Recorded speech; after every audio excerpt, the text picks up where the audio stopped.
This is Shekhar here. I'm so grateful to the IRF that we get this opportunity to ask you some questions.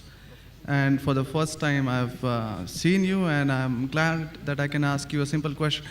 I am a businessman, and one of my, or rather, my only hobby is studying religions. So, one of them, obviously, being the Quran. So my question is fairly simple. I really liked what you spoke about Aisha. That was a very wonderful thing that you said. So my question is fairly simple. I'll make it very small. But I really hope that I have the opportunity to cross-question you after you answer me on your answer. Thank you. So we see in Muslim, book number 4, number 2127, wherein it says, a part of it that is, he stuck me, Aisha, on the chest, which caused me pain. Further down, if you look at Mishkat al-Masabi, volume 2, page number 690, repeated again in Muslim, book number 9, number 3506, a part of it, I'll just get to the point, wherein Umar is trying to say to the Prophet, or rather trying to make him laugh. He says, Messenger of God, I wish you had seen the daughter of Kharija, where she asked me for extra money, and I got up and slapped her on the neck. God's messenger laughed and said, they are around me, as you see, asking for extra money. Abu Bakr then got up, went to Aisha and slapped her on the neck, and Umar did the same to Hafsa. Now we see something of a pattern coming in. Then if we just jump to Quran chapter 4, verse 34, and those wives you fear may be rebellious, admonish, banish them to their couches and beat them. Now, as I understand from your talk, that there is equal punishment for both man and woman. I'm not contending whether they should be beaten or not. My point is, what is the right of the woman if the man is wrong? Because he gets to beat her up. Brother asked a very good question, and I give you the right to cross-question me after the answer. It is granted. The brother quoted hadith of Sahih Muslim and Mishkat al-Masabi. Do you know the relationship between Hafsa and Hazrat Umar? Well, I've not really got to the point that much. I'm still studying. Do you know the relationship of Aisha and Abu Bakr? May Allah be pleased with them both. Her father, if I'm not mistaken. That's right. I'm asking you a question. Are you married? Yes. Yes. Do you have a daughter? 2 of them. 2 of them, fine. I get to go to heaven. Sorry? I get to go to heaven. No. If you bring them up correctly, I remember with that. love and compassion, then you'll go to heaven, otherwise not.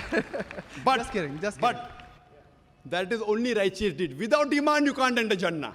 So for you to go to heaven, besides upbringing your 2 daughters correctly, you have to follow the laws of the Quran and the Sahih Hadith and be a believer. I understand. That we'll discuss after answer to you. I understand. After answer, inshallah. I'm asking a simple question. Suppose your daughter, if she wants to jump from a 10-story building, what will you do? I'll stop her. Is she adamant? What will you do? Point, yeah. You get the point, very good. If she wants to jump, no, I want to go. I want to fly like Superman. Dad, you are preventing me from being a Superman. What will you do? Well, I'll stop her, obviously. Will you slap her or not? If required. She says, no, I want to jump. What will you do? Well, I can ask it the other way around. What I'm if asking, my wife brother. sees, I'm asking. If she wants to jump from the 10-story, I will hit her. if required, not normally, you will say, अरे बेटी जान दो ना, Superman मत बनो. नहीं बनने का है अब्बा. जंप मारने का है. अब देखो कैसा उड़ती हूँ मैं. I want to fly. One flap. A father is cruel to be kind. Yes. Now, our beloved Prophet Muhammad said, anyone who does not love Allah and His Messenger more than his own life, he is not a Muslim. Anyone who does not love Allah and His Messenger more than his own life, he is not a Muslim. So there are many occasions what happened that sometimes they were disrespectful to the husband. Not a normal husband, Prophet Muhammad sallallahu alaihi wasallam. There were many occasions, not one occasion. There are many occasions, Hazrat Umar, may Allah be pleased with him, and Hazrat Abu Bakr, may Allah be pleased with him. When they came to know that one of the wives has caused pain to the Prophet, they were the father-in-law of the Prophet. But they loved the Prophet not only more than their daughter, they loved the Prophet more than their own life. There are many occasions. Which occasion you are referring to, I don't know. There were occasions when they came to know that my daughter has caused pain to the Prophet of Allah. How dare she does it? They being father, they have the right to slap. Not you and me. For us, they are the Ummahatul Mu'mineen. They are the mothers of the believers. But yet, they were human beings. Even the wives of the Prophet. Though they were wives of the Prophet, they are the best examples, yet they were human beings and they did make mistakes.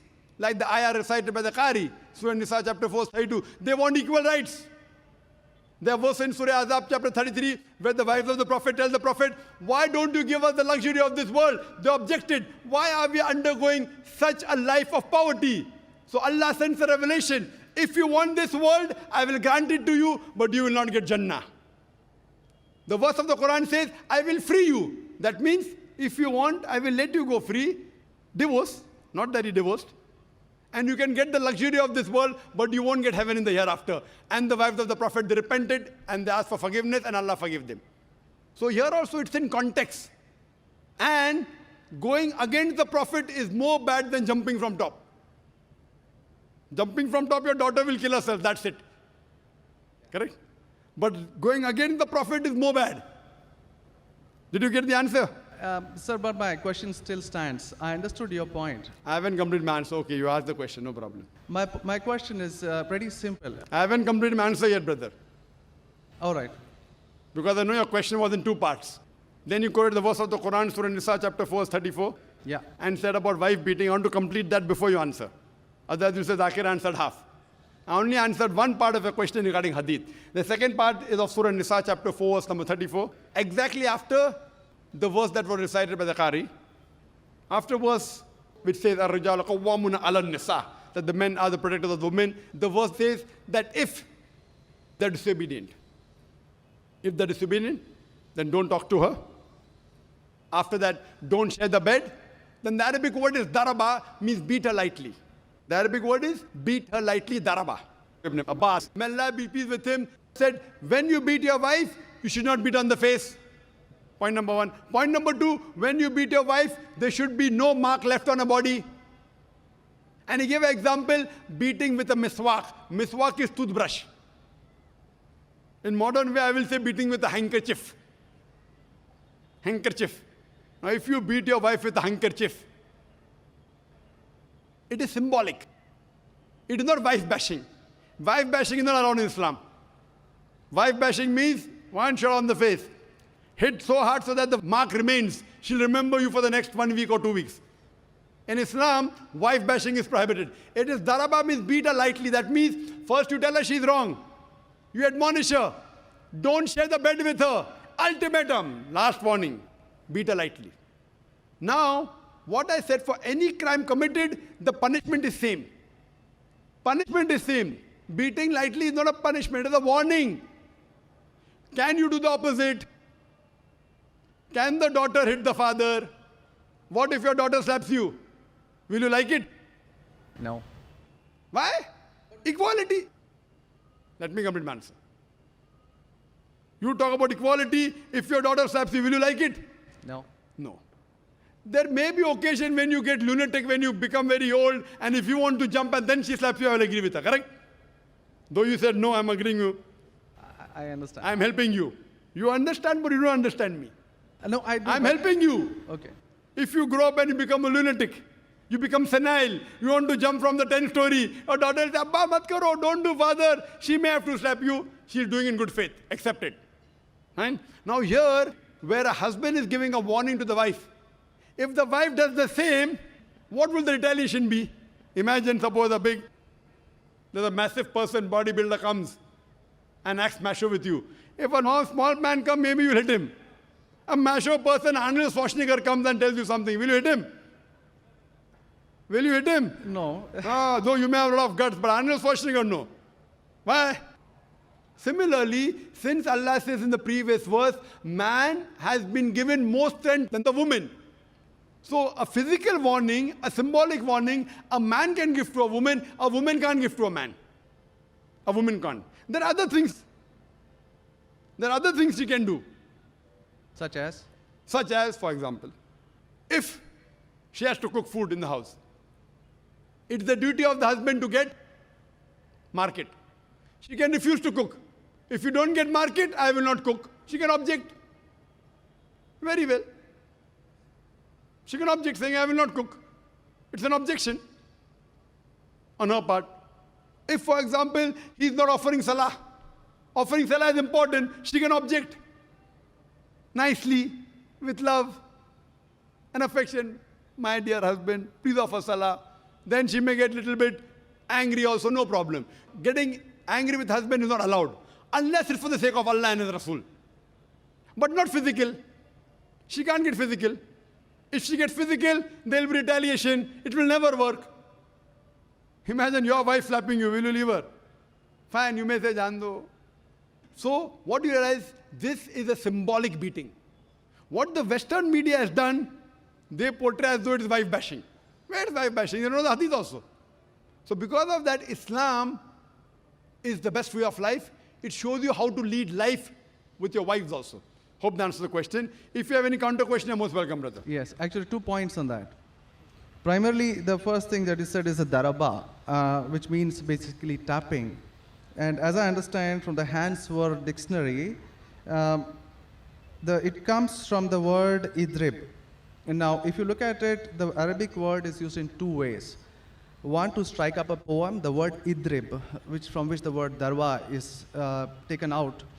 The first is to strike up a poem, and the second, which is used 12 times in the Quran, is a physical action of striking. Strike off? Strike up a poem, or strike up a poem. Strike up a poem, metaphorically. Second part is the physical action of striking. It's used again in Surah 8:12, wherein it about an angel strike off their heads, strike off the very tips of their fingers. The same word is used. So how can the same word be interpreted there as lightly, but here as very good question. The second part. Very good question.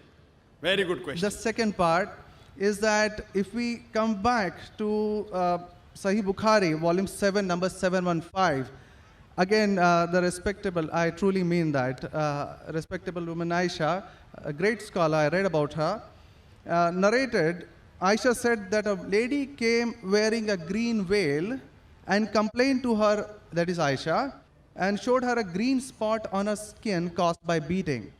It was the habit at that time for women to support each other, means when they get beaten up, so you support each other. So when Allah's messenger came, Aisha said, I have not seen any woman suffering as much as a believing woman. Look, her skin is greener than her clothes. That was my second part. As for second part, I'll answer first, and first part, I'll answer second. No problem. She's complaining to the Prophet that somebody has done injustice to her. It doesn't end saying the Prophet agreed with it. If someone has done injustice, if we read ahead in some other hadith, the Prophet may have done justice to her. It doesn't say that someone beat her and the Prophet agreed with it. Correct? She is just reporting that maybe there is injustice done to a woman. That's it. The moment she's complaining means she's disagreeing with it. She didn't say, Prophet, I heard a very good thing I saw, that the woman was beaten up. The moment she's complaining means the wife, Hazrat Aisha, may Allah be pleased with her, disapproved of it. So the lesson we get from this is, no one should beat the woman such a way that she becomes green. But sir, see, the exact statement she makes is that I have not seen any woman, that's Aisha herself, it's not my interpretation, I have not seen any woman suffering as much as the believing woman. So we see at the time of Muhammad that women were really in very, very bad shape, even though... You know there are hadiths saying, I have not seen a person, a believing person like Hazrat Bilal suffering. What was he suffering from? His master tortured him and said, don't say there's one God and I will leave you. Hazrat Bilal, may Allah be pleased with him, on the death stone, he's agreed to die. He will say, I will not denounce Allah. I will keep on saying, La ilaha illallah Muhammad Rasulullah. There's no God but Allah and Prophet Muhammad is a messenger. He's taking the pain. That means if I say Hazrat Bilal is a believer who is being tortured, that does not mean that what act that being done on Hazrat Bilal, may Allah be pleased with him, is right. It is wrong. but he's a believer who's taking the pain. In this context, we have to see the context and go to the Shara. You have to see Fath al-Bari, and what was the woman? What was she? Who tortured her? Was it the master? Was she a slave woman? You have to go to the Shara. I'm not a muhaddith. I'm telling you what the answer can be. You have to go to the Shara and find out. Why was she? Who hit her? Who beat her? Did the husband do? Was the husband a believer? There are 10,000 reasons. But Just sir, because- excuse me, in Mishkat al-Masabi, Brother Shekhar, volume 2. Brother Shekhar, Yes. what I would like you to do, there are so many people waiting at all the mics. Precisely, concisely, I would like you to put your question in a few words and then close. Because you got such a big sheaf of papers, there are many people I see waiting with small slips just or one something. question. So we cannot allow this whole thing to go on. This is not a debate session. It's a question and Brother. answer session. I want you to put your question in the next 4 sentences. Let Dr. Zakir answer so that all the many ladies standing there here also get a chance. We have exactly 1 hour, 12 minutes left. We have very occupied sorry 20 about minutes already. Brother, initially you asked 2 questions answered. You said, I want a counter. What counter you gave? In the counter, you're asking 1 more question. I don't mind answering your 100 questions, but in this rule, 1 question at a time, go behind the queue, no problem. You asked 2 questions, give the answer. You said, I want a counter question. With the counter question, you're asking 1 more question. So, I'm very kind, I don't mind. I would love. After finishing, you can come in the cabin. And inshallah, I will answer all your questions. I want to ask you, after I answer your question, what will you do? Will you believe in the religion Hazrat Aisha believed? Yes or no? I yet have to answer your counter question. Well, it's not just this one point. There are many, many more. I'll answer inshallah all. How many are there? 10, 20, 50, 100? How many? Well, we can sit on that. How many approximately? Well, there are many more. I have not How really many? counted them. 10, 20, 100, 1,000, 10,000? How many do you have now in your mind? Well, I do have. How many? 10, 20, 30? How many? Yeah, probably quite a few. Maybe, Quite a few is how much? 5 or 10? Approximately. I don't know, maybe 100 questions. 100 questions you have? Brother, after this session is over, we sit together. Okay? Write down all the 100 questions. Inshallah. Inshallah. I will try and answer everyone. Okay? I request you, we'll spend the full night together. I don't mind, because you're a seeker of truth. And I'm also a seeker of truth, and my job is to try and clarify the truth. Not that I'm a scholar. I will try and answer all your 100 questions. But I doubt whether you'll be able to write 100 questions. I doubt. Coming to your main counter question, brother. That will be basically counter question. Counter question of yours is that daraba has got 2 meanings. One is strike off the head. You ask me then, how do you come to know which is correct? Correct? Exactly. In the counter question, don't ask 1 more question. That means you're breaking the rule. Sir, I'm just refuting what you said. Not refuting. See, you asked a counter question. Counter question was of daraba has got meaning of striking.